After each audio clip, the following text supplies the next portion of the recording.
Welcome back, Pourcast enthusiasts. In this captivating episode, I'm joined by the incredible Robbie Joseph, a director and photographer weaving magic through the lens. Join us on a journey through Robbie's creative evolution from his early days to becoming a seasoned professional. Did he follow a traditional path of education, or was it a tale of trial and error? Robbie spills the details on his first client, initial paid project, and his role in the vibrant world of creativity. Discover the nuances of Robbie's signature style, his cherished project, and the secrets of his collaborative process. Gear enthusiasts, get ready for insights into Robbie's essential tools and how they shape his creative narrative. Robbie also opens up about the challenges he has conquered and the strategies that propelled him forward. Aspiring creatives, listen up. Robbie drops golden nuggets of advice for those looking to make their mark in the creative sphere. And don't miss his dream project, a tantalizing glimpse into what Robbie would create with unlimited resources and creative freedom. Ready to embark on Robbie's creative odyssey? Let's dive in. This is the Pourcast. Welcome to the show. Welcome to the show. It's a pleasure having you on. I appreciate you being here. Yeah, no, it's great to have you. So I found out through a friend, our mutual friend, that you wanted to come on the show and talk about you and your experience as a video director and music video photographer as well. Yeah. How did you get into that? At what point did you know that that's kind of the direction you wanted to take it? So I kind of knew that I would be doing something creative probably, I want to say my whole life. And the story is kind of funny. I knew that I'd be doing something visual that involved performance of some sort, whether acting, performing, some type of thing. I didn't specifically know it would be music videos. Okay. It was going to be movies or something in the visual medium.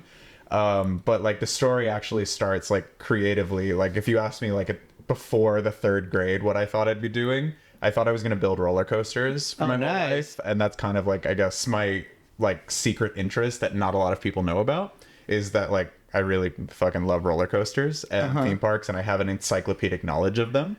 And then I realized somewhere in the third grade that I couldn't do math, and those two things kind of go hand in hand. So when I realized I could on that math, so a very tiny Robbie was okay, cool, pivot, and then it became about performing and my love of any type of performance on camera. When did you get a camera?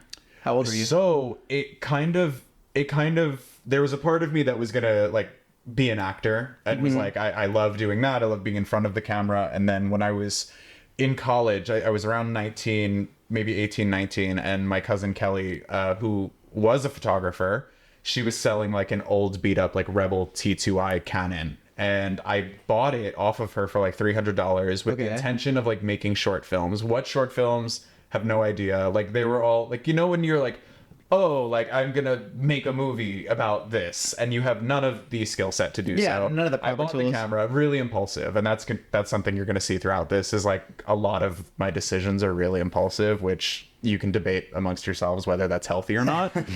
So I bought that camera, and I did nothing with it for 3-4 months. Sat in the closet. It just sat there because I realized I didn't have any skill. I'm what am I doing? I got the camera. How do I use it? Or what do I do? What do I do with it now? And it was kind of the dog chasing the car. I caught the car and I was wait a second. And then I picked it up one day and it was this weird, stupid realization of my MacBook at the time had an SD card reader, and all I had to do was take the SD card from the camera and plug it in, and there. And you have your footage that you work with, right? Images.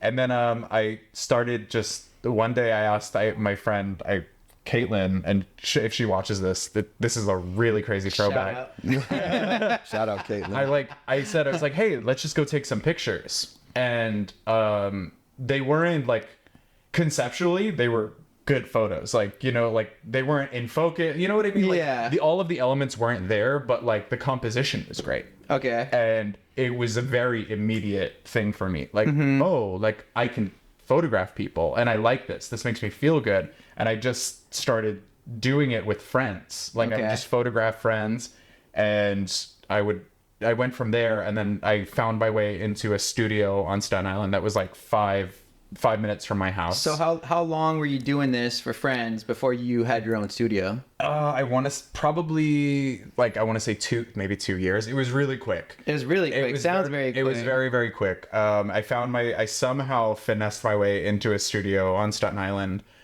that I didn't have to pay for. I was about to say, like, what? And I just spent like every weekend in there, and I started buying lighting. Okay. I started buying all my lighting, strobes, like just fucking around, still shooting friends and like models that I would find on Instagram, and learning my lighting. And that's kind of something that you see through my work even to now, is that like my attention to lighting is really particular. Okay. And that's kind of how that started.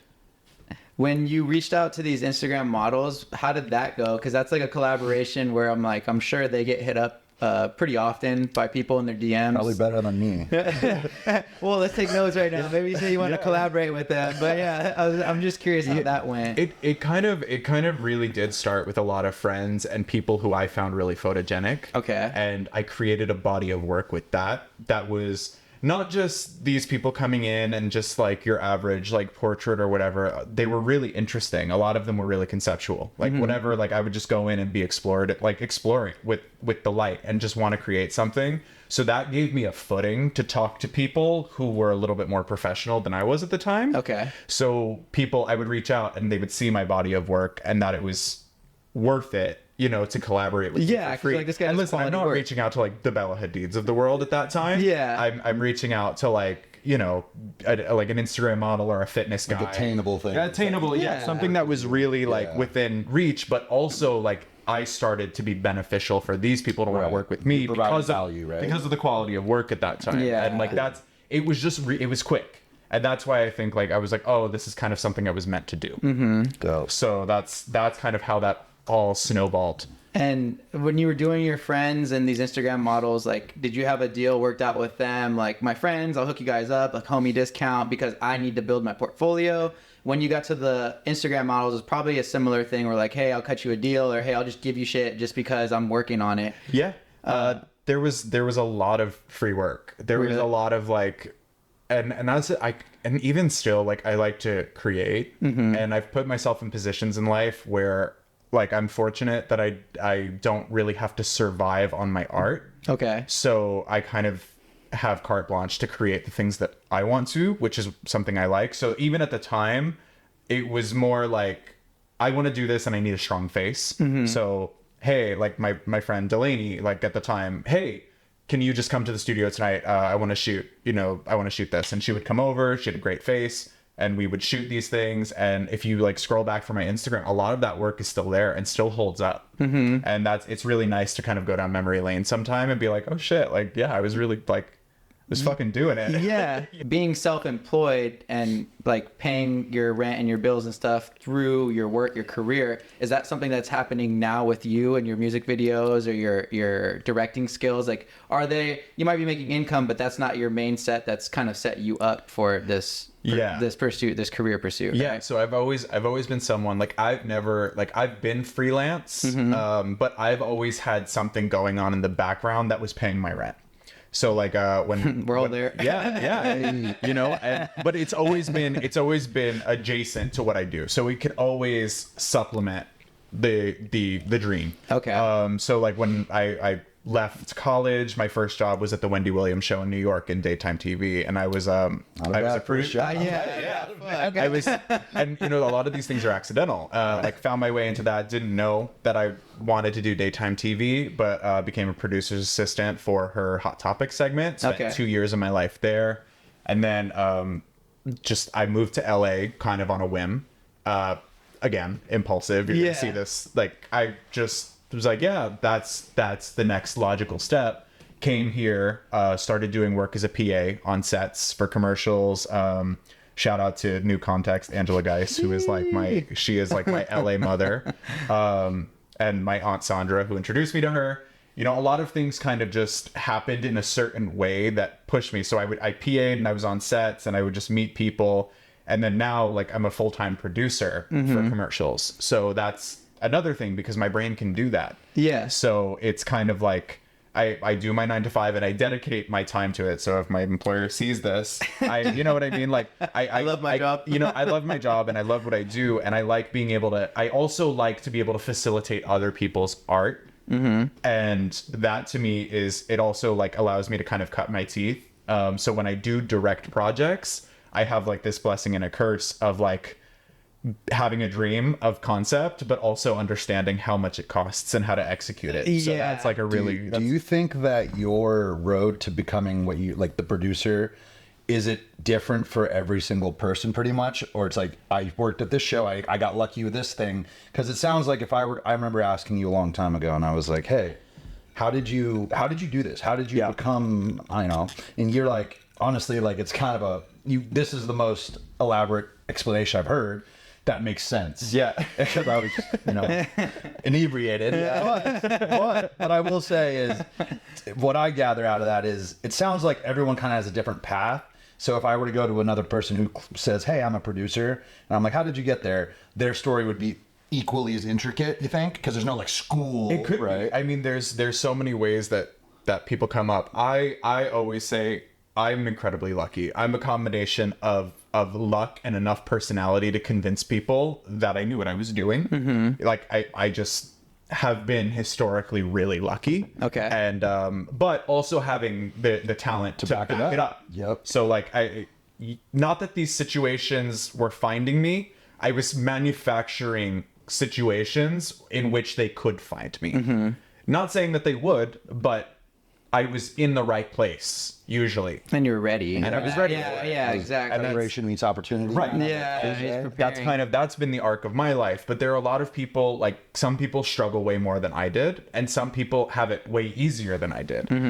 So there's no real actual roadmap to this, and I never went to school for any of it. That was my next question. You kind of hit that perfectly. I was going to ask, was it more of a trial and error thing, or was that kind of, I went to school, I tried it wasn't for me, I figured out I would just go for it on my own? Yeah, I went to school for communications, so Nice, I was same. in the general. Hey. Right? Look at us. Look, we're communicating. Overachievers. And yeah, and like that's kind of, I was always in the realm, you know, because communication is like the undecided of the undecided of the art world.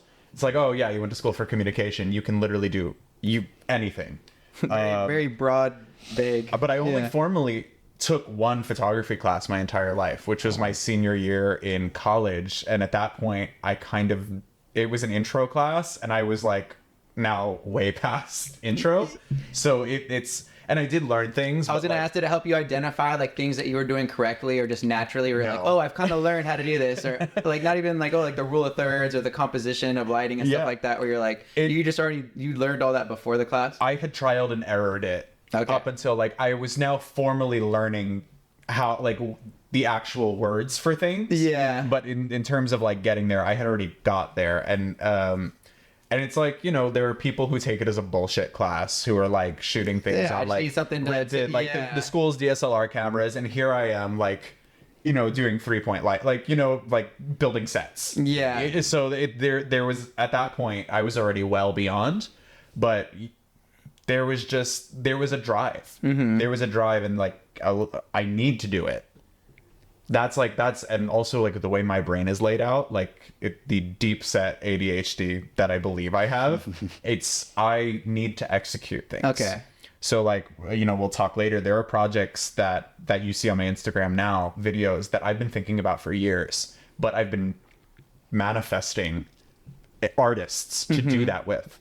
And that's kind of the crazy thing that I think my life and my story is that the people, I've seen these things in my head for years, and then here they come. Here they are. Yeah. You know, so, and I'm not even there. You know what I mean? I'm not even there yet. And just getting started, really. It really is. This is just the beginning. Like we're talking at a time where like the beginning of this becoming a really crazy, everything I've ever wanted is just starting to happen. I feel that. And that's huge respect, man. Congratulations to you. No, that's huge respect. Cheers to the upcoming success. Yeah, cheers. That's huge respect.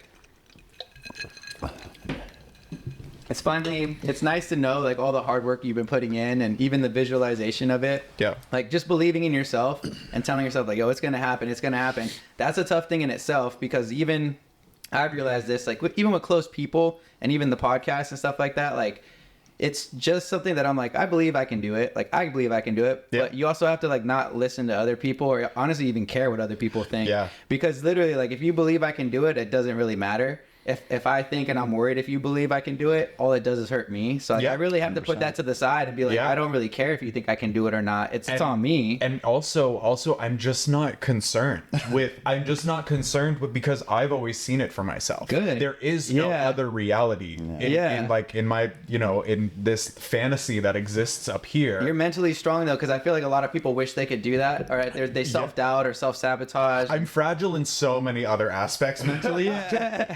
Robbie, what was the thing you used to tell me about? You're like, you have to be so like slightly delusional enough to be like, hey, like I am the shit. Like I am going to do this, and you almost like you have to buy your own shit enough. But also be self-aware. It's like a combination of delusion and self-awareness. And that kind of perfect thing. It's I'm butchering it because once again I was drunk.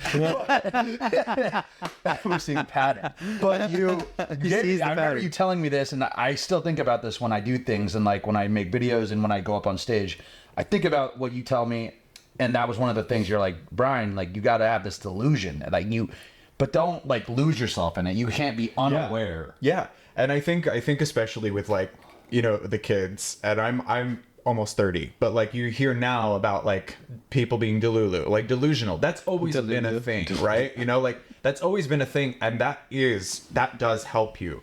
But it's one of those things where you can't be delusional about the point, like to the point where you are completely out of touch with your reality, which my reality is I understand my talents. I know what I'm good at, but like I say to people all the time, like I don't try to do it all. I hire people. I'm like where my talent stops and I don't try to do anyone else's job. And that takes years to get to, but like that delusion, it gives you a sense of security that you just can't be like nobody can talk to me and shake me about what I know of my talents. That's what I mean about being delusional. Is that I believe it, that regardless of what's going on externally, I understand what's meant for me in my head. You're not saying it in like a funny TikTok way that they're all using it as. You're saying it in more of a real, like, beneficial. Well, I'm not, like it's there are different types of delusion. I will never be a 6'3" blonde Superman, right? Like that's delusional. Yeah. Right. But will I win a VMA? Yeah, I will. Like it's the scale of reality that you allow yourself to exist in. Yeah, I agree with that too, because I'm like, at what point does it hurt you if you walk around thinking you're the man and you have a bunch of confidence in what you can do and what you can perform, and like if that does nothing wrong, like I don't know, people will look at you and say that guy's cocky or he's arrogant, but it's like I'd rather be like that than somebody who's timid and doesn't trust in themselves and doesn't have that confidence. You know what I mean? Right. I feel like you should walk around like you are the shit, like you can do that. Like honestly, I get this shit done. I handle it. And there's a difference, like especially even that of like walking around and like you don't have to proclaim that you are the shit. The only thing that this delusion is for you. Yeah. You cannot do things for the external validation of others, right? So if you're walking around, and my partner Devin has drilled this into my head, and he's so good at it. But it's one of those things where you have to. It has to be for you, right? Your validation has to come from you, right? So if you're walking around and you're delusional, but you're delusional in like you're not secure in that, you're trying to convince other people. I don't need to convince people. Yeah. Yeah. I don't and again, that takes time. I'm not saying that that's right off the bat. There was a long time where I was creating art that I thought other people would like. And now I'm at the point where I'm like, I'm going to create the things that I want to create. Yeah. I don't really give a fuck about Instagram anymore, or the numbers, or being like an Instagram. Like it'll happen. But what I'm looking for is stably being able to create the art I want to create and ascending. And that's, I think, the big thing with me. Yeah. It's a great goal. That's like the true, like that's like, you're like, I'm not doing this for fame. I'm doing this because I want to be able to do. It's almost like when we talked about financial freedom. Yeah. That's like artistic freedom. Yeah. And that's the It's like enlightenment of an artist. That's you're doing it because you want to do it, which is Yeah, great. 'cause And I again, have to. yeah, the finances will come, they'll follow, and Yeah. you're like, you set yourself up regardless of it, but you're just saying, this is what I want to do and pursue, and this is like, again, fulfillment. This is Right. for me. This is what I'm going for. Right. Because life's hard. Yeah. It like life is really hard. Like a lot of us, like I don't want to participate in capitalism, but I'm here, and like it really fucking sucks. Like like capitalism. exactly. Here you are. Shameless plug. Buy our shit, please. We need to eat. The show is sponsored by capitalism, though, at its finest. Right. I participated. But Discount code. like life is hard, and I think that one of the kindnesses that you can give to yourself is believing in yourself and your ability, and fuck what other people think to a certain degree. You don't have to convince anybody else of what you know about yourself. Yeah. And that takes a lot of discipline. But you get to a point, I think, where you're like, who am I doing this for? And if the answer isn't you, then it's not worth it. And I think we kind of talked. Man, dropping Gems. Yeah. I felt like that was something that we had kind of talked about when he came on the show. You're on the same tip where it's like, at a certain point, you start to do what works for you because you don't care about what your peers think anymore because everybody's kind of doing their own thing anyway. Right. So you're like, why do I care what so-and-so is doing or they're over there? Like, it has nothing to do with you. And like zero. started sooner. Yeah. You were just ahead of the curve, it sounds But like. there's especially like even in my industry, like there used to be times, and this is really honest, where I would get so down because you would see like you were competing against like these 19-year-old hype beasts who like they do one thing and then suddenly they're booking campaigns and they're commanding 20 G's a shoot and like and you're like, fuck, why isn't it happening for me? Like I know that I'm worth, and it's just the finish line, there's room for everyone. Yeah. And I'm not a flash in the pan. I know that there's a lot of value to what I do, and I know that I'll get there. And over time I let go and I stopped comparing my path to success to other people's because it's all really different, and that was a big thing, and that's a really honest thing of just being really insecure and creating art. Like I think I started to gain success when my visual art became something only I could do. Right. And I stopped emulating what was hot or people's success that I envied. That is really, I think, a specific thing like to highlight is that I was creating, and a lot of other artists go through this, where when you're a commercial artist and you're trying to book commercial gigs, that you start like to emulate people who have found success. And that's not a bad thing, but you stop crafting your own perspective. I feel you. And like there got to a point, and I'm really not sure when it was, but there was a shift where I was like, this is what I do, and this is what Robbie Joseph does really well. Yeah. And this is why you want to hire me. What was booking your first client like, and what was the project? Do you remember?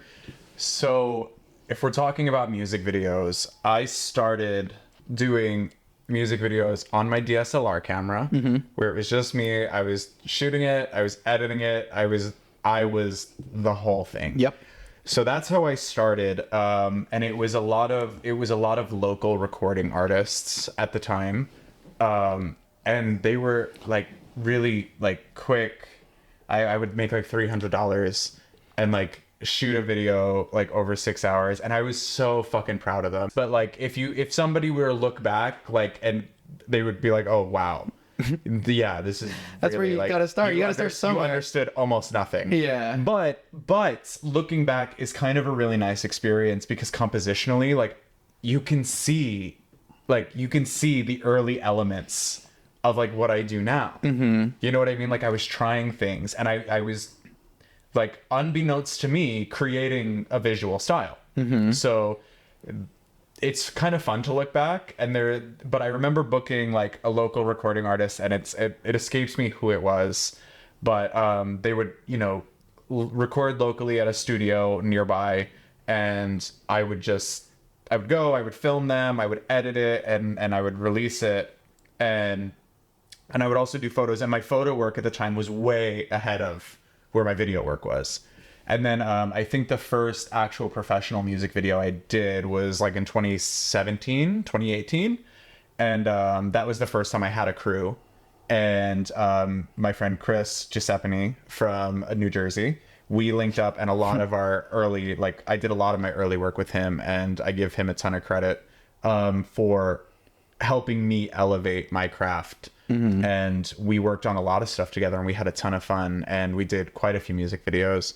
And I worked on a lot of things that, and I couldn't specifically tell you which one was the first because they're all kind of in that blur. But the first big one was in 2018, and it was for a young artist in Staten Island. And we shot a really cool video, and that one is still fun to go back and look at.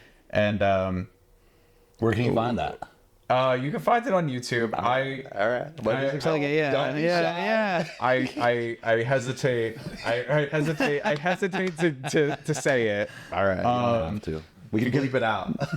But like also like in terms of like, so this is an interesting part of this conversation, because as you evolve and your worth changes really quickly, and sometimes things don't end relationship wise the way that you would like to. So as I grew, there were people who were used to a certain value. Right. Yeah. So that's the only reason I say it ahead. Not that the work isn't great. Not that, I don't go back and look at it. And if this person watches this interview, I'm sure they'll know, and I had a lovely time working with this person, but I hesitate to say it. Understandable. Yeah. No, completely understandable. It's just a thing about value, and like, it's nothing personal. In hindsight, it's really like, it's trivial, but it's still one of those things. And it's an interesting part of this conversation about, the way that people attribute value, and once you exceed, there becomes tension. Oh yeah. So that we didn't end in the best place. There's a really there are fond memories attached to it, but sometimes things don't work out and they're not peachy. But It's so polite. yeah, but like also I'm like Professional. I'm years away from that, and time heals, and like I hope nothing for the best for those people, but it is what it is, that you moved on and now you're at other places. And I think Christian, he was on the show as well, but he was saying the same thing. He was saying at a certain point you start doing well and you have to kind of cut people off, because either they're with you or they're not. And you don't want people pulling you back or pulling you down. Yeah. You'd rather have people rooting for you on your That's why team. he won't text me back. Literally, I was talking to him today. That's funny. Christian. Yeah, shout out Christian. Text me back, dude. You starting at photography and transitioning into videography, what do you prefer more now that you've kind of done both? directing videos, Directing music videos? Or directing videos? I really like directing. I think I'm good at it. I'm a fucking bossy gay man, and it's just it comes really natural. It comes really natural to me, but also it's one of those things where I have I found that I'm good at it. Okay. I'm good at it on a very, very subconscious level. I don't stress out. You'll be hard pressed to find anybody now who has worked with me who would say that I am not an absolute delight to be directed by. And I'm very humble. Because I create that environment. Listen, I am not curing cancer. I am not sending anyone into space. No one's going to die. Yeah. These are music videos. It should be fun. The moment it's not fun, it's not worth it. I like that outlook on it. And how can I expect the artists that I work with to give me their best performance if they are not in an environment that is conducive to them being their fullest? You should not be stressed. And I tell a lot of the artists that I work with on the day of the set, like, this is the one day where I will not question you being absolutely delusional and being an absolute pop star. The real you needs to go away now. And you need to absolutely just assume this character, and I will not. You can be delusional, because that's what this requires. You've seen it. I recently had the opportunity to work with him in a music video he just directed for one of his your friends. Yeah, Michael Madrano's Karma. I got to invite a lot of the homies to be in this music video. Went to this warehouse in the middle of LA, You know, I didn't know where I was, knocking on the doors. People are like, oh, here for the music video. It was like a gay Enter the Matrix club. It was really cool. Leather, chains, people dancing really well. Like, it was, dude, the lighting, it was pretty insane. Like, yeah, he'll plug the video. It was really cool to watch. Like, to get back to like about him directing, it was like second nature. It was like him breathing air. It was like watching someone who's been doing this, who was meant to be doing it. And that's when I was like, okay. And he was so excited to share it with the people that he could. And that's why, you know, I wanted to see it. I drove down and I was severely hungover and I drove my ass down because I wanted to see Robbie in action. And I was not disappointed. It was one of the coolest things I've seen, because I've been around, you know, Brent and stuff, and I've seen him direct, but it was a different kind. Like, it was like production pop star level of like music and like really like kind of like the direction of a concept of something I had no idea about, and like to watch it happen in front of my eyes was like pretty insane. And it's like one of those things where I'm like, this is a talent that, yeah, like there's people that do it, but like it is so unique to like your own brain. Like you said, your ADD, like it's like that is only like the conceptualization and all the moving parts and getting everything happening, like, and the amount of work that came to fruition.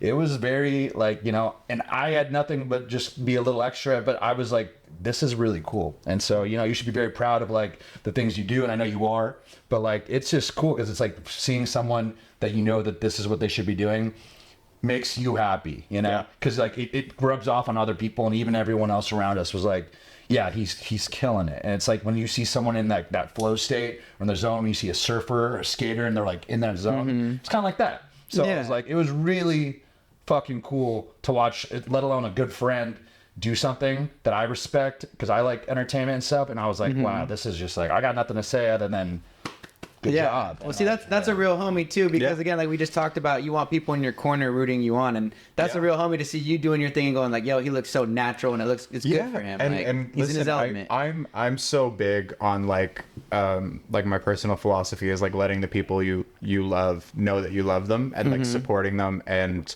not knocking down other people. And like Brian with his comedy, like I'm so proud of how far he's come, because I've seen him at the beginning of this journey, and knowing and being able to like see your friend understand their worth and be able to achieve and go forth and prosper is a really exciting thing to me, and I love it. I just love when people are winning. And that's a really fucking true statement. It sounds corny, and a lot of people who watch this might not believe it, but it warms my heart to see that, and like to be able to be a small piece of your journey, and just like shoot the shit. There were many nights where like, you know, like Brian was there when I heard the demo for Karma, you know, and I remember you sitting in my apartment and I played him. I was like, I'm directing this video in a few months. I want you to be here. Listen to this shit. This is what it's going to be.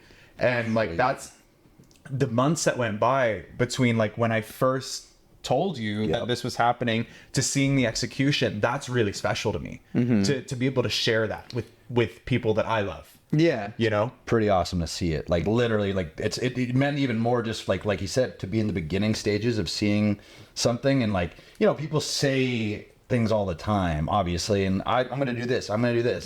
And you never know. And like sometimes, you know, execution is obviously the name of the game, and like, but you could tell with him, it was like, nah, like this is going to happen. Like this is already set in stone. This isn't no delulu shit. And it's like, this is already, there's dates. This is the thing. There's a storyboard.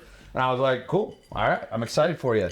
And then little do we know, it comes out, and it's pretty much, he executes, you know, as good as it probably could have been. Like exactly like, I was like, yo, this is basically what you told me to do, and you did it. And like, there's nothing almost like more satisfying than seeing prepared and execution. You nailed it. You nailed it. Seems like the pattern in his life, you know. He just kind of, he's prepared enough, and he seems to always execute at the right times. And that was just another instance of many future things that I'm sure he will keep doing. And so it's cool. It's really gratifying for other people as well. So it's just like, keep doing that, and it'll inspire. Who knows who's gonna watch this and be like, I kind of feel like I have that vibe. Like, I feel like I just miss the, like, I always just kind of hold back on myself because I feel like maybe I don't execute. Yeah. And you're like the living example of, like, just fucking pull the trigger, man. Yeah. You never know what can happen to you. And, like, look at you. And, like, you're like the best case scenario of that. What's the worst? Oh, you just try again. Yeah. So that's pretty awesome, man. What would you say is kind of your style, or who influenced you? I watched a lot of music videos, and music videos were something I have always been obsessed with. And like from even like when I was younger, like watching like Britney Spears videos, like I was really into Lady Gaga, you know, like just being like seeing this thing. So like in my head, in an alternate reality, what the one thing you have to understand about me is, in an alternate reality, I am the best-selling pop star of all time. Right? So I bring that energy to everything that I do when it comes to this space. But I've consumed music videos and have watched them, and even when I was younger and kind of exploring style, seeing things I like and figuring them out and trying to, okay, how did they do this? Why does this look this way? Yeah. How did they make this look this way? How can I achieve it at my spouse scale? And then by the time that when you figure out how to do something with no money, when you get money and gear and equipment and crew, it's easy. You know, and that's like, and I don't want to discredit what I do now. Yeah. But this has been years in the making of figuring it out. So that's why I can execute, because I've been trial and erroring it myself with no fucking money for years. So it's like you walk into it and you're like, yeah, this is what this should look like. And you have the understanding of how to, because you've done it yourself. You know what I mean? It wasn't just giving you. It wasn't. Yeah, it wasn't. And I think that the biggest gear and all the pop stars, you kind of, you worked your way to that point. So now you can see things from a ground level to now appreciate where you're at now. And then you're like, cool. Like you kind of like, it's almost like, like in a comparison is like people like that are born with like a silver spoon, and they're like, oh, they just you never know because you never started there, because you just got it all from the beginning because you have connections in your mommy and daddy, but you literally built your way up. Yeah, and that thing of like developing a style comes with that trial and error and developing a unique perspective. It's like you can be handed things, right? And I'm not knocking it, but those people have and listen, anybody can be a director. I'm telling you. Anybody can do what I do. Yeah. Right? In the technicality of being a director, because it is a job that effectively, like, you could walk into, and it doesn't require a prerequisite of skills. You just have to be good at commanding people, like commanding a room. Anybody can be a director. And the joke has always been like, oh, I call myself a creative director. And it's like, what the fuck is a creative director? That's what every director is. But when you have, what I was fortunate to do was having to trial and error these things myself. So I have an understanding of what I like, what I don't like, and being able to relay that to people who I hire to achieve it on a bigger level. So it's like, oh, this shot, I'm like, okay, this is a beauty shot. What is a classic pop beauty shot that a lot of people get wrong? It's like, it's a very shallow depth of field, usually a light element in the background to highlight the hair. That's how you like that. And you have a clamshell up front, but you have some sort of moving light element in the back with some sort of hair light, and there's a shallow depth of focus. You're shooting down slightly, so the talent has to elevate their chin, and they get rid of all of this shadow. There's a specificness to understanding that. And it takes years of breaking it down and figuring out yourself to be able to come in and be able to tell your DP, this is exactly what I want. Shout out to all the director photographies I've been lucky to work with. Scott Smith, a phenomenal, one of my really good friends, and he's going to go so far, and I can't wait to work with him on bigger stuff. Brian Beckwith, who's done Cardi B videos. He's like all over. He just did Diddy's Halloween video over the back. Is sick. We shot Sugar Rush together. I've been really fortunate to work with a lot of people. Another person, I just need to give it credit now, so I don't shout forget. them all out. Yeah. Johnny Hernandez over at Cult Classic, who has absolutely fostered me as a music video director. I really have to give him so much credit, because he saw in me what a lot of people might not have. and he's elevated me. He's been with me on so many projects, and I really just want to like take a second to shout him out, because he's just there. All these people are special to me. So big mentor right there for you, right? Yeah, just big like homie vibes, like just down for it. He's always just been like so down for like the fuckery that comes with like knowing me. Yeah. You know, like and being on this level, because it's like it's not always easy. Yeah. You know, it's not always easy, but like he's always believed in me in that respect. That's so huge. I gotta give credit where credit's due. Yeah. It's also such a dope statement. He's down for the fucking. That comes with down for knowing the me, fucking- man. Comes Like, with knowing me. listen, I'm gonna get that tattoo. Though. That is the dopest. You can relate, right? Or what? You know, just a little bit. but yeah, I love elevating people, and I love people that like to elevate people, and that's who I keep around me now. Perfect. And so to follow up on that, what has your collaborative process been like? Have you had any rough clients or any instances where it was like you wanted to execute it a certain way or do it a certain way and you got kind of fought on it? Or has it all for the most part been pretty good and you kind of have control and creative freedom over it? It's been, for me, truthfully, it's been very easy because I am really collaborative. I am not a monolith, and I'm not always right. And that's a big thing to come to terms with, is that nobody has the context that you create in your brain. So things don't always translate. Yep. You know what I mean? Like I can be wrong, you know, and but my main goal, especially when working with artists, and I am moving, I know I fucking shit on creative directors like 5 minutes ago, but I am moving into being the creative director space, like just doing. But I am going to be the new creative director. You put the badge on. Creative number one creative. Number one creative director. But no, that is the space I'm moving into, where I am now kind of facilitating all elements of artists on a visual level and their identities. But when I work with an artist, my main thing is that it has to come from them. The idea has to come from them, and I can give them concepts and say, I think this would look good. This is what I want to do. But at the end of it, it really is down to what they are and what they're looking to achieve. And I take that in, and my job as a director, as a creative that works with music artists, is to be able to make their vision palatable to an audience. And a lot of people get lost in that, you know, a lot of people get lost because you want to fucking stroke your ego. You know, that's the truth. The truth. That's the truth. You want it to be your visual thing, but there's a sense of satisfaction I get with being able to take in an artist's vision and be able to pair it with references that I love that execute the vision that they see. Okay.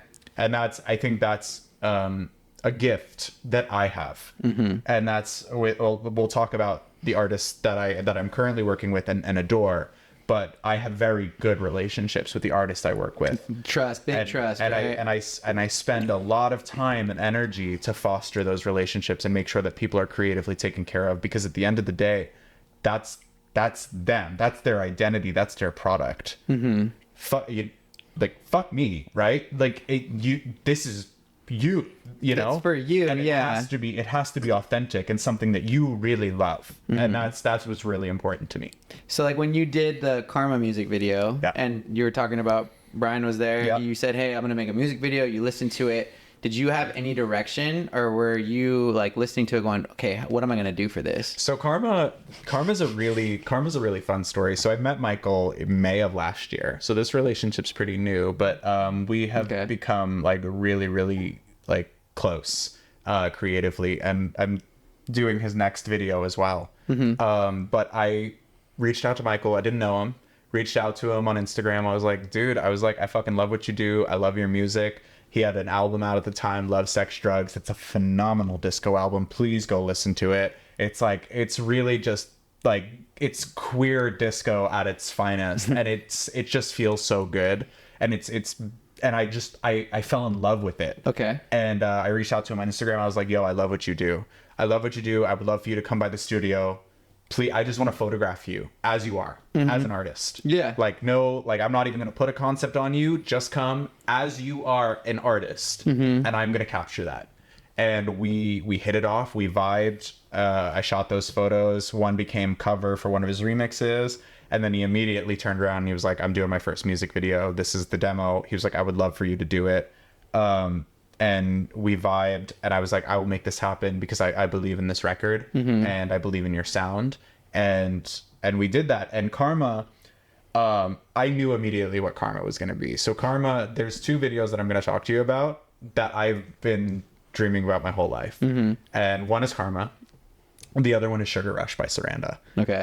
Those 2 music videos, visually, I have had in my head for years. Before I even knew either of these 2 artists. They're 2 music videos I knew I was going to make. And I think it's a really cool thing because I said to him, I go, this is exactly what it is. And he was like, that's exactly what I see in my head. And I was like, great. We're going to run it. We're meant to be. And both of these music videos were easy. Really? And not, it sounds crazy to say, but I was so prepared and I knew exactly what they were, that it was dream. It was like butter. Yeah. It was easy. Fun fact, in Karma, I'm wearing the same white beater. It's an Easter egg for this. It's a reference to Fun Karma. fact. Fun It's fact. fun. Everyone should watch it. Your artists are super cool because they're both like on their way. Yeah, and it's like really cool that you're like kind of like you're in the reigns of these 2 uprising. Yeah, people. I've recently started to say it's really cool because I'm kind of I've stopped trying to work with artists who are really already established with their creative team, but what's really cool is I'm ushering in like the freshman class of pop music. That's cool. Which is really fucking sick.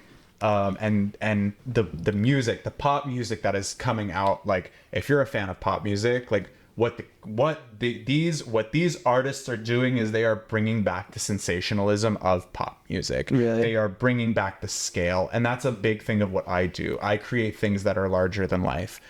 No matter what it costs, my images, anything I shoot looks larger than life. It looks high production. It looks like money. Because that's the shit that I love, that I grew up with. Yeah. And that's what's important to me, is creating these larger than life. I'm so past the concept that like music artists need to be relatable. Like, I don't want that. This is funny. I mean, I'm sitting amongst 2 straight men, so this might sound really crazy, but like, Whoa. I'm like, Who said I'm straight? we're out here. We're fucking serving cunt on a level that is like just through the roof, and that's what we like to do. Okay. That's what we like to do. Serving cunt.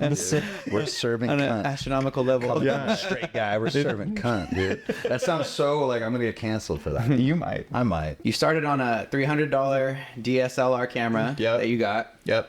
How quickly did you escalate to get like more professional gear? And when did you realize like this isn't gonna cut it? I need to invest. Really quickly. I kind of got to that point too. It got serious where I was like, oh, so I think I want to say less than a year, maybe a year after using the Rebel T2i, I graduated to a Canon 70D, and like the quality difference was just immediate, night and day.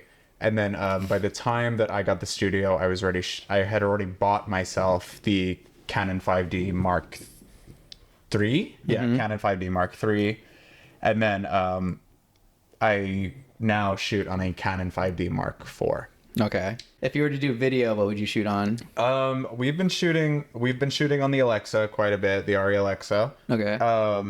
I like those cameras. I've shot on a Red. I think Red was used for a lot of music videos, and for a while they were the hype camera. But you could truthfully, like, you can shoot dope shit on an iPhone. You know what I mean? Podcast. You could shoot like there are music videos. There are music videos like Olivia Rodrigo's the one before this one was shot on an iPhone 15. Really? And listen, you have lenses and lighting, and there's a lot that goes into it. Yeah. But in terms of creativity, what is amazing is that you can be really creative, and if you just understand the basics of how to make things look good, you know, you're not going to pick up an iPhone. Like if you have like, you're not limited, right? In the way that you may have been 20, 30 years ago. You're not limited to like having to have these giant cameras and all these tungsten VHS light. that records. Right. Yeah. You have iPhone 15s, which have built-in stabilizers that absolutely like they rival Steadicams. And we shoot in 4K. And you shoot it on a phone. It's really, it's kind of like ridiculous, but you know, and that, I think that's a really cool thing for young artists. It's like you can create really whatever you want. Well, I think Brian ties perfectly into that because he has his phone with him all the time. He's always recording himself. He's always creating. Oh shit! Look, he's fiending for it. He's fiending for it. Brian worked Coachella with me and my partner Devin, and shout out to Devin, love you, babe. Yeah. But Brian like worked Coachella, and we had a great time because like he was doing his like making people laugh on the internet thing, and. Making people laugh at the internet thing. and my thing is like we both are like the subset of people who really like attention, and we both like got into this thing where he was like committing to this bit of like opening for Frank Ocean, and what's really ridiculous is it started like on the RV there where like he's like I'm gonna say that I'm opening for Frank Ocean, and I opened my laptop on the RV and created put him in the set list of Coachella, put literally, and people were like, is this real? And then like over the course, like I assumed like the on-camera role of his manager, and like it ended with like this weird like we did this like 360 thing in front of one of the empty stages. We were getting yelled at by security. Like, you guys can't be here. We're staff. And like I'm revolving around him and like keeping my core flexed and like stabilized, and it's really cinematic and beautiful. You guys should go back and watch it. When he reactivates his Instagram, y'all should go back and watch it. Yeah, at the time of this airing, I will probably be back. He should be back on Instagram. Yeah. And you can go back and it's funny because the dedication, like there's a level of dedication that I put to it. I will always commit to a bit, right? And I'll commit. That's what he said. Yeah, you don't have to Ryan, you just gotta commit. We did this rotational thing, and we sat in the RV, and I just had him go through these like lines of just like, hey, say this into my phone. And then like with CapCut on the iPhone, like I created a trailer for a documentary of Brian opening for Frank Ocean, which if you know, it was awful. And like just capitalizing on that moment and having fun and like really just doing something that is cool. And like, but in those moments, it reminds me of how much I love what I do. Yeah. And how fortunate I am to be good at it. Yeah, it was like cool to have a friend who was like, because I have friends like shout out to Ethan and like all these people that like will help me do my like little stupid bits and stuff in these videos. But then going to Coachella with him, who's like actually he knows his basics, he knows the fundamentals. Like I was telling people because they're like, yo, that the video he's talking about, where I had two different ones. One was me doing like the changing of my Hawaiian shirt or my jersey, and then there's another one of what the trailer, and there he does the cinematic pan, and then people were like, when I got back, they're like, yo, was that like, did you bring like a stabilizer and a nice camera? I go, no, dude, it was him and his phone, and he just held his core and he just walked around, and he goes, and then people were like, really? Like, I go, no, that was straight up his hand and him just holding his core to like make sure it was stabilized. That's all it was. And like, that looked like really like well done. And like this, I'm like, I know. They're like, we wouldn't know that. Like, yeah. Because how would we? And like, he's like, but it's like something that he just knew because he's like, oh yeah, I've done this before. I've learned this. It's something from back in the day. And then you just were able to do it. You're like, you even said at one point, you're like, man, I'm so glad these days are over. I'm so glad that I don't have to do this. Yeah, it was great. It's fun. This is just like a fun little cool like, to do it as a hobby now. It's fun to like do shit like this, and like even like we're like I'm always down to commit to a bit, especially if people are down. Everybody on that trip was like down, and like we're sitting in the RV, and I'm like our friend Natalia. Shout out to Natalia Kelly. Yep. Shout out. Like I'm like. Okay, I'm like, we're sitting on the RV. I'm like, Brian's gonna have like a breakdown in the back. Like, this is embarrassing. Like, you get this wasn't. And I go, I want you to record, but I go, you're gonna be slightly above the table. Like this is like a secret. Like this is and I go, and so now I'm acting because I'm drunk. And like, like we're having a thing, but like the course of it, if you go back and you look at all of that, it's still like really intentful. And like as stupid as it is, if you know us. Like it holds the fuck up. Yeah. Like it's a story. Yeah. It was a 3 to 4 day completely committing to the bit story that kept going and going, and there was zero letting off the gas pedal of like things we did from the moment you created the flyer Commit. to the ending of the trailer. It just didn't end. It just didn't end. And there's a point where we're doing it for no one else but ourselves. Yeah. That's ultimately the best. You're doing it for no one. You're doing it for like I'm sure people were exhausted by it, right? But you're watching. Oh yeah, you're still watching. People literally Because it's funny and it's fun. And even if you hate me, you're still watching. And at that point, listen. Still a fan. I love my fans. Yeah, you're still a fan. You're still a fan. But like it's committing, and like even back to what we talked in the beginning, to kind of like circle back and make that a full circle moment. You have to commit to your talent and your ability because it's for no one else. And when I meant it when I said the moment it isn't fun, it's not worth doing anymore. Yeah.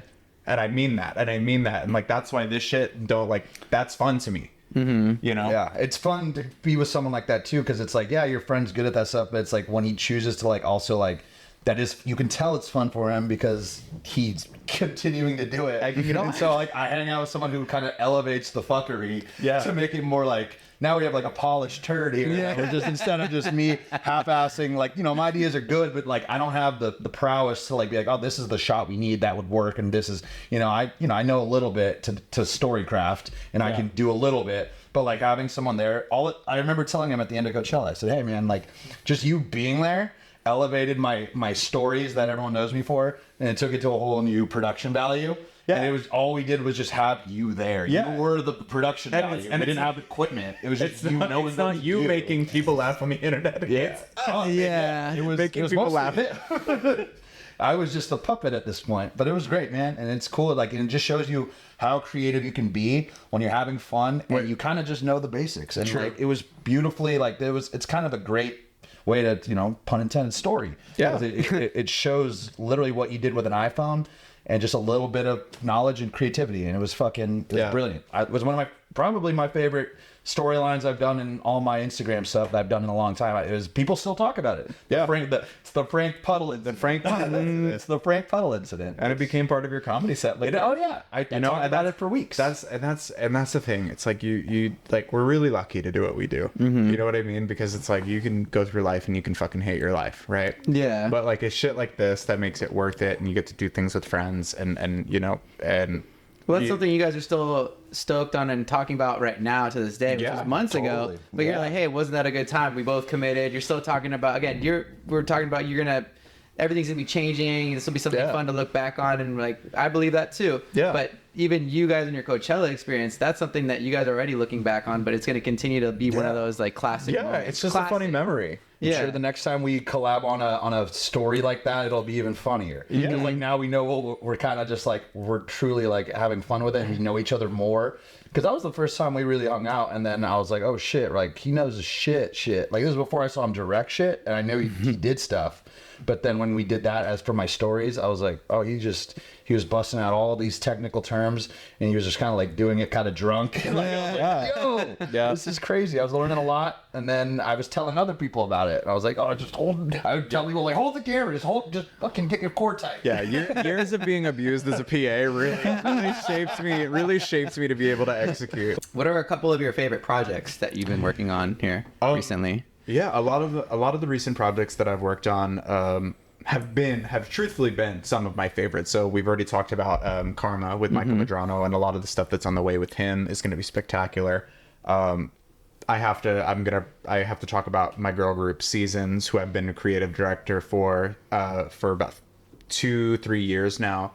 And Seasons has been a labor of love for me for quite some time. I love all of those girls, and I think they're at a point now where things really make sense, and it's a really great project, and I'm excited about it. And Seasons is such a special project to me because I've hit so many milestones with them.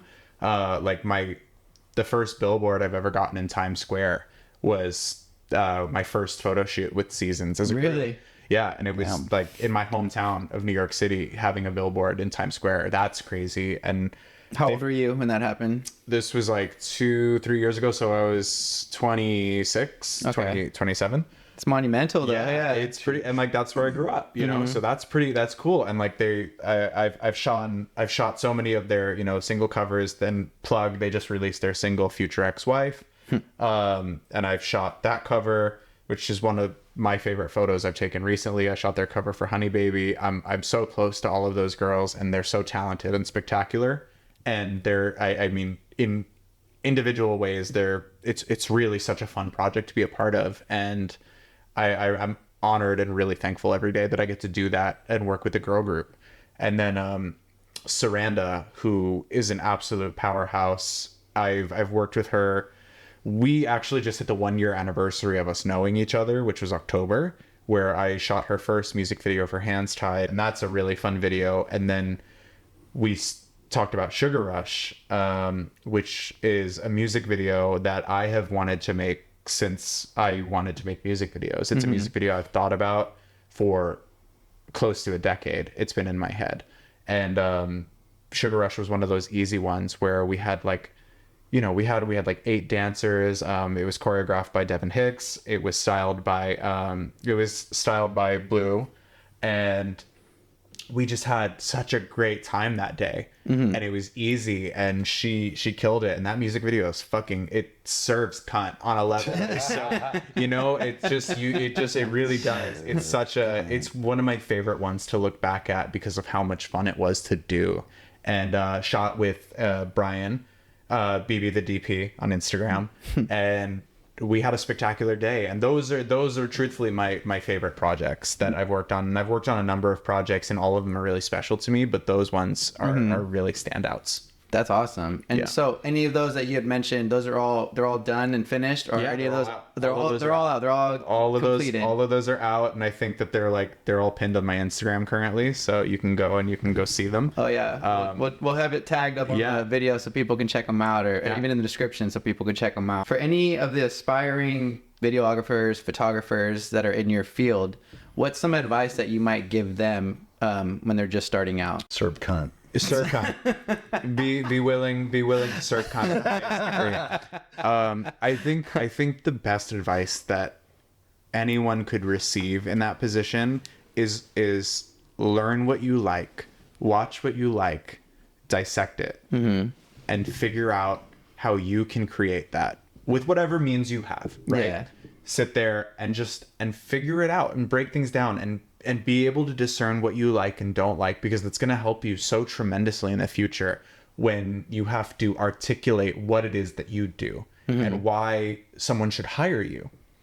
And being able to articulate your style and your vision is really critical.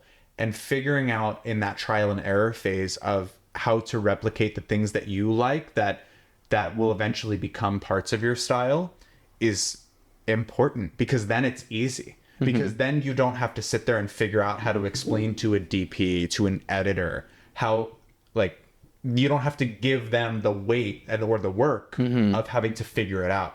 You can come in and say, this is what I want it to look like. This is how we're going to do it, blah, blah, blah. And then it's just tweaking. And also just don't create for anyone else. Art at base is to make your heart happy, and it's to soothe your mind. And when you're creating for other people, it pushes you away from it, and it kind of makes you feel like dissociated from it, and that's really unfortunate and can be really disparaging for a young artist, feeling like they need to create a certain aesthetic. Someone has to pioneer the look that everybody's copying right now, or the looks that people copy, and we go, remember, it's like fashion. It's cyclical. Yeah, 100%. It's cyclical. Yep. But somebody has to pioneer it, right? So don't be afraid to be weird and try shit. You know, like there's 1.5 million people doing what I do, and it's what anybody could do what I do. But having an identity and having a perspective and being able to craft your vision is really integral. So that's the advice I would give to young creatives. Perfect, man. I like that, because I feel like, you out of everybody who's been at the right place at the right time, kind of just being consistent with your own style and saying like, hey, I like doing this. Yeah. I think that's great advice for somebody to hear, is say, hey, just stick true to it, really stay with it. And again, do it for you. Don't do it for the clout, for the followers. Yeah. Or, you know what I mean? I think that's the wrong intentions behind it. You really got to enjoy what you do. Yeah. When you wake up do you think about all the stuff you have to get done for your projects, or? No, I don't. There are times where things are hectic. I wake up and I remind myself, again, another like corny thing, but it's so serious. I wake up and I remind myself of how in love I am with my partner, Devin, and how lucky I am at base to just have that, to have my health. And that's kind of something that I've conditioned myself to wake up and not immediately stress myself out with the things that need to get done, but trying to be present. And, you know, my partner, Devin, means the world to me, and I'm so lucky. And he's an artist in his own right. And he has helped me so much, and we get high and we think about concepts, and it's nice to be able to have like someone to bounce ideas off of, because again, I'm not a monolith. I'm not always right. So what I see in my head, he's great because he's not in my world. He's in the world of drinks. Yeah. So he sees it from a general public perspective, and he can tell me when something's kind of too off the wall. So like, I'm so appreciative to have him. And so I wake up and I let myself exist as a human and feel things and remind myself how in love I am, how lucky I am. I have a great relationship with my family. I have a great relationship with my music artist. I get to do what I love every day. And that's kind of what it is. And then everything else, you apply the amount of energy that it warrants. And some days are stressful, but at the end of it, this is all exactly what I want. So it will never be too taxing. Yeah. You know? And plus, it's always worth it at the end. It's always worth it. Yeah, you feel like the struggles and troubles are hard at the time, but afterward, looking back, you're kind of like, okay, I see where I'm at and I understand it, and that was worth it. Exactly. That was Struggles 100%. build you. Like, honestly, without them, you kind of want to thank yourself for the struggles, because those are the things that kind of create the version of you that are just now saying these things, and is the version that is confident and has these skills and has this like intention. Because it's like, without those tests and those trials and tribulations, you're not born knowing these things, right? You kind of like, unfortunately, there's no easy way around it. You have to go through them, whatever it is, financially, relationshiply, like it's all a struggle. And then you come out hopefully on the other end a better version of yourself, and then you can share that with other people and hopefully inspire, and you know, you at least can learn that lesson, or else you're doomed to repeat karma. And listen, when it comes to artists and this shit, no one's gonna die. No. So don't give it that energy. Yeah. No one's gonna die. If you could work on any project where the budget was unlimited, you had all the resources you needed. Yeah. Do you have an idea of what kind of story or project you would want to bring to life? I know you've already said that you've had 2 videos that have been in your head for a very long time. There are a bunch of things in my head that I know that I would love to create if given those opportunities. There are a lot of artists that I want to work with.